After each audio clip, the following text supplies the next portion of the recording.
Bref, on n'est pas là pour parler de ça. Bref, mais c'est ma faute. Hein. Vous me suivez comme des moutons, mais très bien. On va pouvoir parler de la tarte aux pommes aussi. Alors, non, mais je relisais quand même cette proposition de Sébastien Lecornu, cher Benjamin. Sébastien Lecornu qui dit donc au cours d'un déjeuner, il y a toujours une table quelque part, c'est formidable, avec les cadres du socle commun.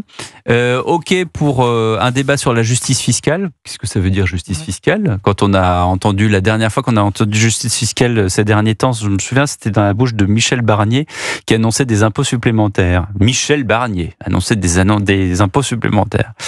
Donc, ouvert au débat sur la justice fiscale et un juste partage des efforts budgétaires, au servir même, et dans la limite de ne pas abîmer la croissance et l'emploi. Qu'est-ce que vous y décelez, monsieur le professeur ? Je ne parle pas de Sébastien Lecornu. Ce que je peux vous dire, en tout cas, c'est que les arbitrages, ils ont déjà en grande partie été faits, tout bêtement, parce que le texte du budget, on l'a pas, mais il est déjà fixé, étant donné qu'il a été envoyé au Conseil d'État vendredi dernier. Et donc, c'est un petit détail. Un détail qui vaut son pesant d'or. Qui pèse, parce que si vous avez un texte qui a été envoyé au Conseil d'État, ça veut dire que vous ne pouvez le bouger, le changer que dans le sens des remarques du Conseil d'État. Donc, parce que sinon, c'est un cavalier législatif. Non, alors vous pouvez le changer par amendement, mais le texte qui sera déposé dans le Parlement, c'est nécessairement celui qui a été soumis au Conseil d'État, parce que il faut que le Conseil d'État puisse examiner tous les éléments de votre texte. Donc, le texte qui sera déposé... Au-delà de cette limite, votre ticket n'est plus valable. Exactement. Donc, à partir du 13 octobre, on va sans doute avoir un texte déposé au Parlement qui est déjà fixé. Qu'est-ce qui nous fait Sébastien Lecornu ? Il acte le fait ici qu'il n'y aura pas de compromis préalable avec les socialistes. Et que donc, le texte, ça va être un texte qui est le sien, qui va ressembler sans doute peu ou prou au texte Bayrou, en enlevant quelques irritants, comme par exemple les jours fériés, etc. Et qu'ensuite, il y aura un débat. Ce débat... Mais quel débat, Benjamin ? Personne ne voulait de ce budget. Octobre-novembre. Quel débat vous voulez imaginer ? On va avoir un gouvernement morné, c'est pas possible. Octobre-novembre, on va avoir un budget qui va arriver. Les socialistes vont déposer des amendements et si les amendements sont acceptables par le gouvernement, le texte va être modifié. Le pari de Sébastien Lecornu, c'est de dire aujourd'hui, les socialistes veulent ma mort. Pour une raison simple, c'est qu'ils ont plutôt intérêt à une dissolution. Quand vous prenez les enquêtes, on peut considérer que le Parti socialiste aujourd'hui va tirer plutôt profit d'une dissolution. Tout le monde va se mettre d'accord là-dessus. Mais ce sera peut-être pas forcément le cas. En tout cas, c'est la seule fenêtre, c'est la seule voie de survie pour Sébastien Lecornu. Ce sera peut-être pas le cas dans un mois pour deux raisons. D'abord parce que les sondages auront peut-être changé, et ensuite parce que l'une des stratégies de Sébastien Lecornu, c'est de s'appuyer sur deux piliers.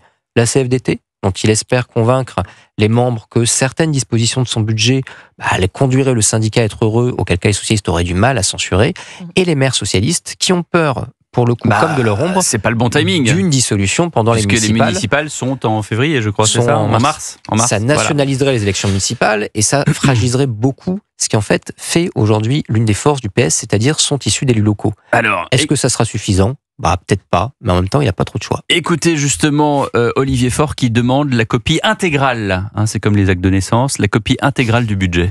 Moi, je voudrais la copie complète. Pour l'instant, on a bien compris ce qu'il ne voulait pas, on n'a pas très bien compris ce qu'il était prêt à faire. Et donc, ce que je veux, vendredi, c'est de savoir exactement ce qu'il sera demandé aux Françaises et aux Français et quel sera le rendement de toutes les mesures qu'il entend présenter face aux nôtres.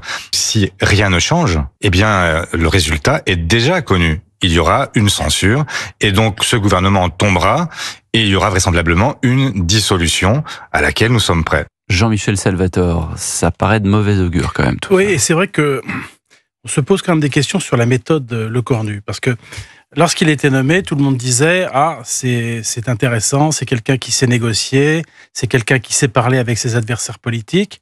Qui parle du RN jusqu'à Mélenchon. Exactement, et donc on l'a laissé faire, et donc pendant 15 jours, 3 semaines, il est resté silencieux, on se disait, voilà un Premier ministre qui parle, qui négocie, mais qui ne parle pas pour ne rien dire. Le problème, c'est qu'il a laissé quand même le champ à la gauche, et notamment à LFI et à tous ceux qui voulaient faire la promotion de la taxe Zuckman. Et c'est vrai que la bataille de l'opinion, d'une certaine façon, a été perdue pendant une quinzaine de jours. Alors ensuite, Lecornu revient et fait une interview aux Parisiens qui est totalement incompréhensible. Lorsque vous essayez de comprendre ce qu'il a en tête pour le budget, vous avez quand même beaucoup de mal à voir quelles sont les lignes directrices. Vous avez beaucoup de mal à voir dans quelle direction il peut faire un geste du côté des socialistes. Vous avez beaucoup de mal à voir ce qui s'est fait imposer par Retailleau pour les Républicains.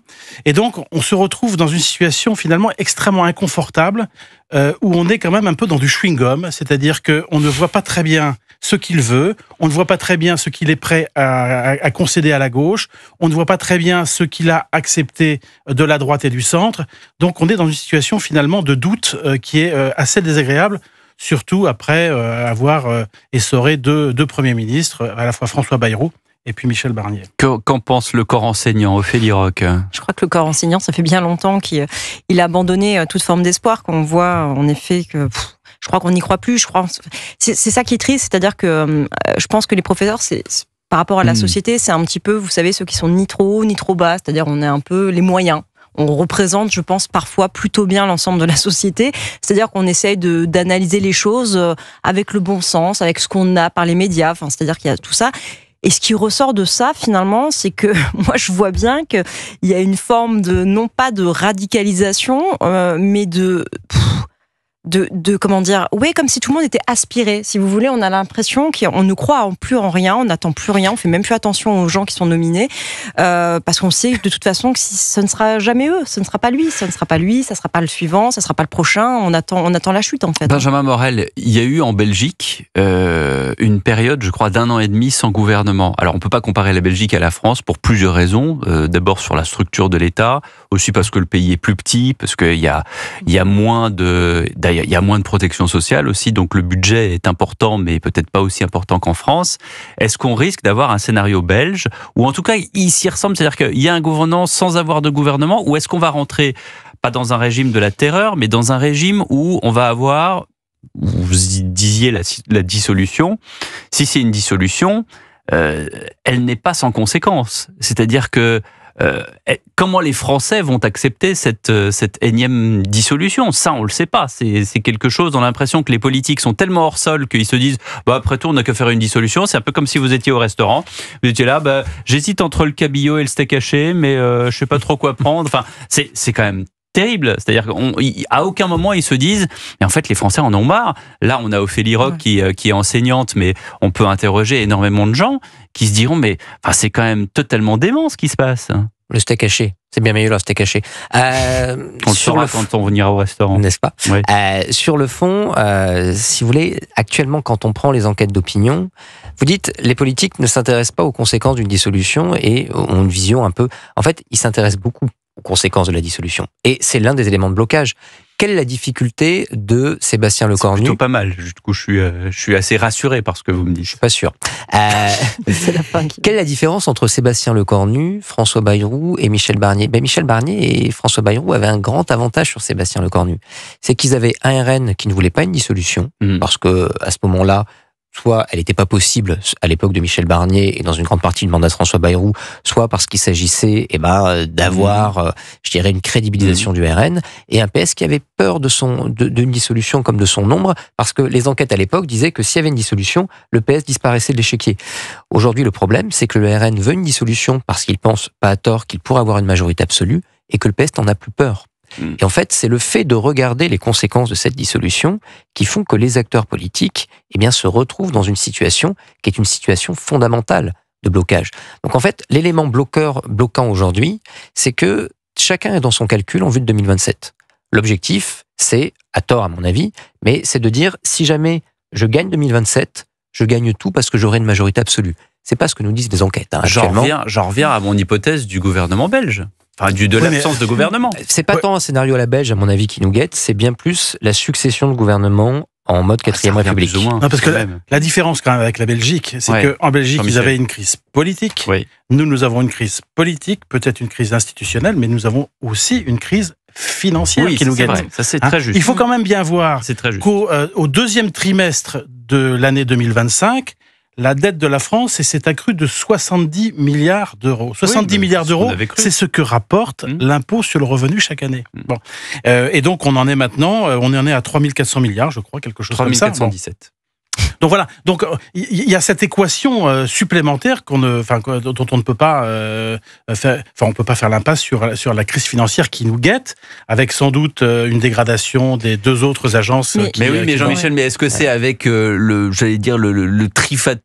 comment on dit en français, le tripatouillage, merci, du centre, peut-être des socialistes, avec l'assentiment d'un tel et d'un tel, qu'on va réussir à bâtir ce que vous dites, c'est-à-dire une sorte de budget qui va tenir la France et qui de toute façon va être déficitaire, parce que on dépense 1700 milliards par an et ça va encore être le cas l'année prochaine. Donc qu'est-ce que vous voulez faire? En fait, c'est difficile parce que comme il n'y a pas de majorité, il n'y a pas moyen d'en sortir. Alors, on voit bien que quand le Cornu parle, on voit bien l'influence du président Macron, parce que en fait, la thèse de Macron, c'est de dire qu'il y a peut-être une crise politique, mais enfin, c'est d'abord une crise parlementaire. Ouais. Et c'est donc aux parlementaires de se débrouiller pour régler. Ça, c'est du Parisien, c'est vrai. Et en fait, c'est ce que le Cornu répète dans le Parisien. Or, j'ai le sentiment que les choses sont allées beaucoup trop loin pour que Olivier Faure et Retailleau se mettent d'accord. Pascal Praud, c'est 2 rendez-vous par jour sur Europe 1. D'abord, l'heure des pros en codiffusion avec CNews à partir de 9h, désormais jusqu'à 10h. Et attention, nouvel horaire pour Pascal Praud et vous, 16h-18h. L'heure des pros, 9-10. Pascal Praud et vous, 16-18. C'est sur Europe 1, la radio libre. Et nous, on revient dans un instant dans Europe 1 Soir. Europe 1 Soir. 19h, 21h, Pierre de Villeneuve. Toujours avec Jean-Michel Salvatore et avec Ophélie Roch et Benjamin Morel qui nous fait l'amitié de rester. On disait à l'instant avec Jean-Michel, il a raison, que la situation est pas du tout la même que la Belgique, parce que on a cette satanée dette qui nous poursuit, qui est loin d'être finie, qu'on perd et qu'on paye 70 milliards d'intérêts de la dette chaque année, et que du coup, ce budget il est important, et donc il va falloir, comme on l'a dit tout à l'heure, tripatouiller. Et ce tripatouillage qu'on va connaître jusqu'en 2027, avec le spectre de la dissolution qui est là. Alors, ce qu'on peut dire, c'est qu'en sciences politiques, il y a une règle un peu de base quand on fait des politiques budgétaires comparées. Autrement dit, qu'on se demande comment est-ce que les États adoptent un budget. Plus votre gouvernement repose sur un nombre important de groupes politiques, moins vous faites d'économies.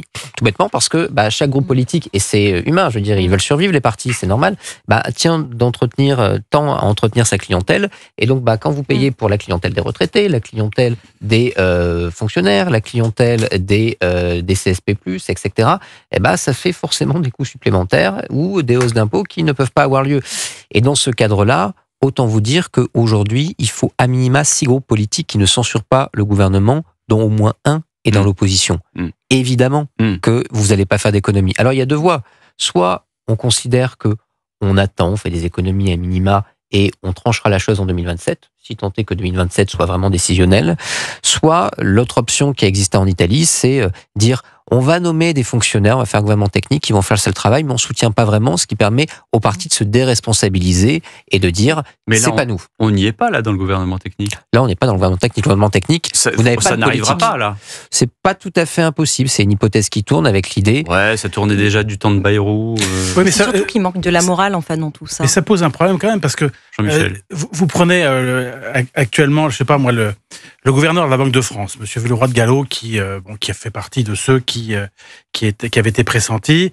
Bon, c'est quelqu'un qui a une très grande expérience, qui a été le directeur de cabinet de DSK lorsque ce dernier était ministre du Budget ou ministre de l'Économie et des Finances sous Jospin. Le problème, c'est que pour arriver à une solution budgétaire, il faut sans doute bien s'y connaître en budget et en économie, mais il faut savoir négocier avec les partis politiques. Et si vous jetez à l'Assemblée nationale un haut fonctionnaire pour aller discuter avec les patrons des partis politiques dans la cocotte minute qu'est devenue cette Assemblée nationale, je suis pas sûr du résultat en fait. C'est même plus une cocotte minute, c'est une friteuse. Le principe en fait, c'est que si vous avez un gouvernement politique, soit vous êtes au gouvernement et donc vous assumez le bilan. C'est coûteux, surtout quand vous faites un budget d'austérité. Ah oui. Soit vous ne censurez pas le gouvernement si vous êtes dans l'opposition, mais c'est coûteux parce que ça veut dire que vous soutenez un gouvernement dans lequel vous avez des opposants politiques. L'avantage, entre guillemets, d'un gouvernement technique, c'est pourquoi on est arrivé à ça en Italie, c'est pas culturel, c'est dans la culture politique italienne, non, en fait, au moment, ils en ont eu besoin, et donc parce qu'ils en ont eu besoin, ils ont trouvé la solution. Mais c'est que c'est beaucoup moins coûteux. C'est pas votre bilan. Vous pouvez dire, je déteste ce gouvernement, ces fonctionnaires, ils sont incompétents. Et ce budget, je l'aime pas, mais pour la stabilité, j'accepte de ne pas faire tomber un gouvernement où je n'ai pas d'opposants et où j'ai pas de billes, et donc j'en porte pas la responsabilité. Donc c'est une solution, entre guillemets, qui est pas parfaite, qui a plein de désavantages, mais sur lesquels vous avez des Italiens qui se sont posés et sur lesquels demain on pourrait être amené à se poser. Bon, on va recommencer à évoluer.